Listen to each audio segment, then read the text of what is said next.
Okay, hello, welcome to the channel. My name is Victor. I'm going to be your anchor for this series. So I want to do a short video that is going to help you understand the difference between red team, blue team, and purple team. So these are some jargons in cybersecurity you find very, very often. Now, most of the times, yes, somebody can say, okay, I'm red team, or I want to have red team skills, I want to have blue team skills, I want to have purple team skills. But in real life, most of the times, you find yourself as a security analyst doing one or two of these interchangeably, depending on the posture you're trying to get out, or depending on your duty at that point in time. So there are actually thin line between them. But for learning purpose and for in terms of duties that people are going to take up as a role in an organization, and to actually have a kind of a target if you are learning, you want to understand their differences. So I'm going to use this very simple image to illustrate and to explain the differences between red team, blue team, and purple team. Now, there are two major types of security tactics or strategies. The first one is offensive, the other one is defensive. So when you're doing offensive security, that means that you are attacking.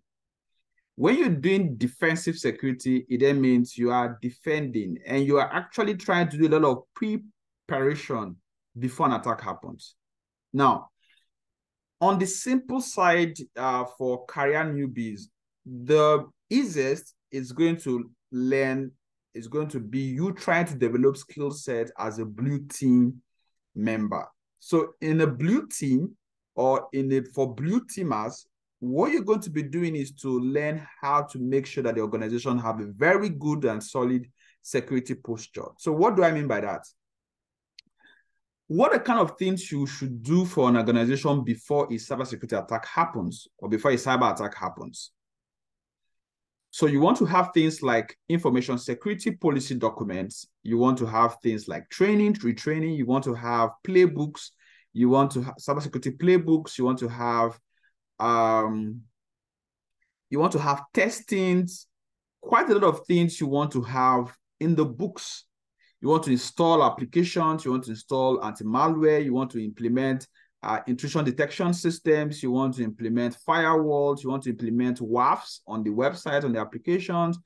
You want to have quite a lot of to-do list of all the things that you need to do for the organization to stay secure. And most of the times in security, this takes roughly around 80–90%, in my opinion, of what you need to do to keep your company secured.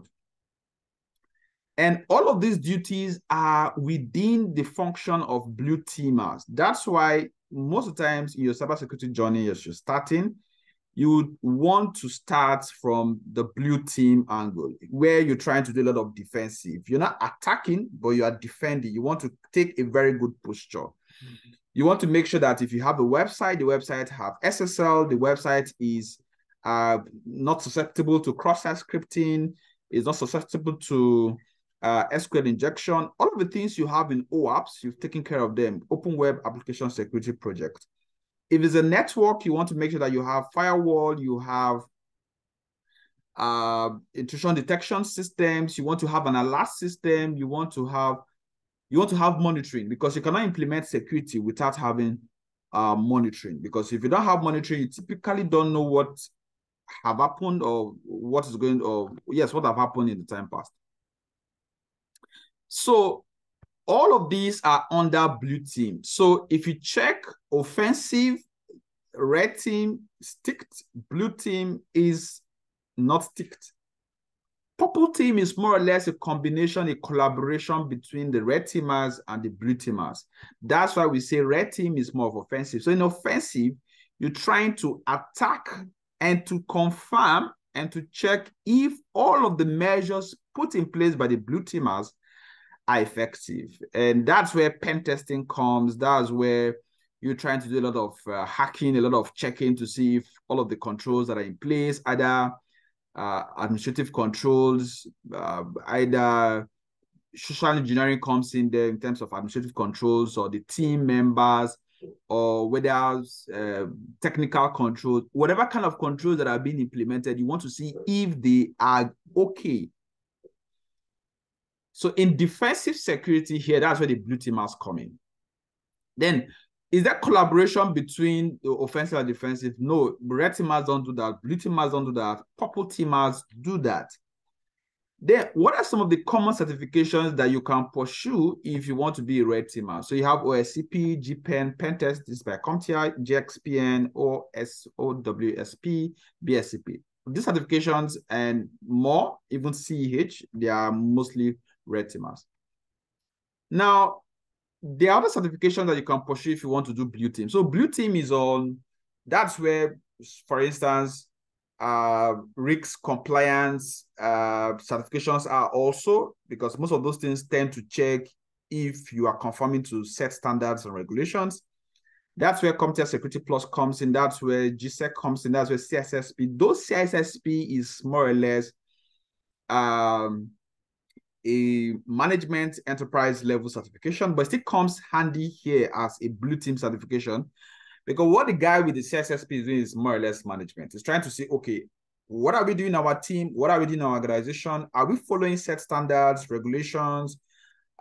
Is it HIPAA? Is it PCI DSS? Is it GDPR? Is it, depending on the, is it, are we a fintech?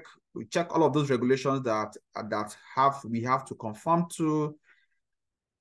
He's going to be checking to make sure that the entire enterprise have a good security posture, right? Create all of those policy documents, create all of those guidelines, create all of those playbooks, create all of the things that is going to make sure that all the checks and balances are in shape.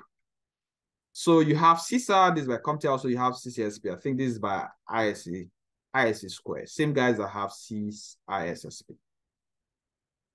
Therefore, blue teamers, it's a combination of both. And the question is that, will any of the team, wherever you play in, would they help improve security? Absolutely yes. Because the goal of security is to make sure that we have security.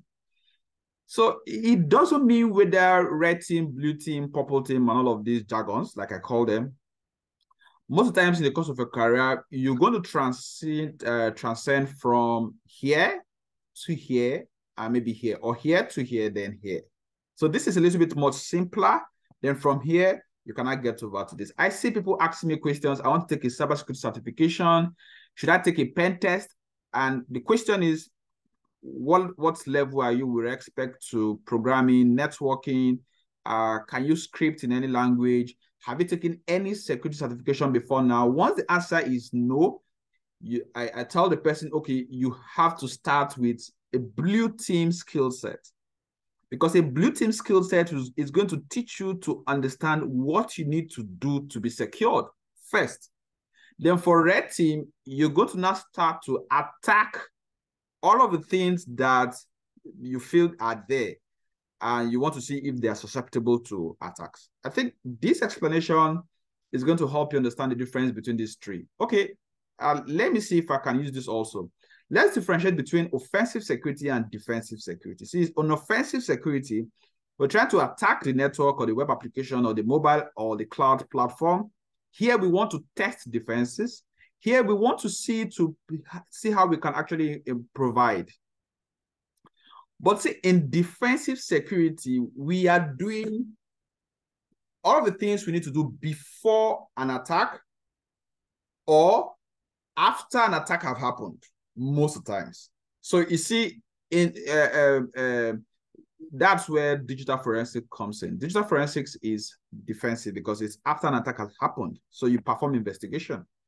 So you react to the attacks, you review action gaps, you create incident response plan, right?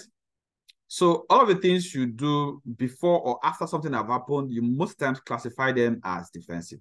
Like I said, there's a thin line, but they are actually clear-cut differences. Then in between them, you have trying to identify vulnerabilities, building strategies, and all of that. I hope this helps you. And if you have questions, you could ask. Thank you very much.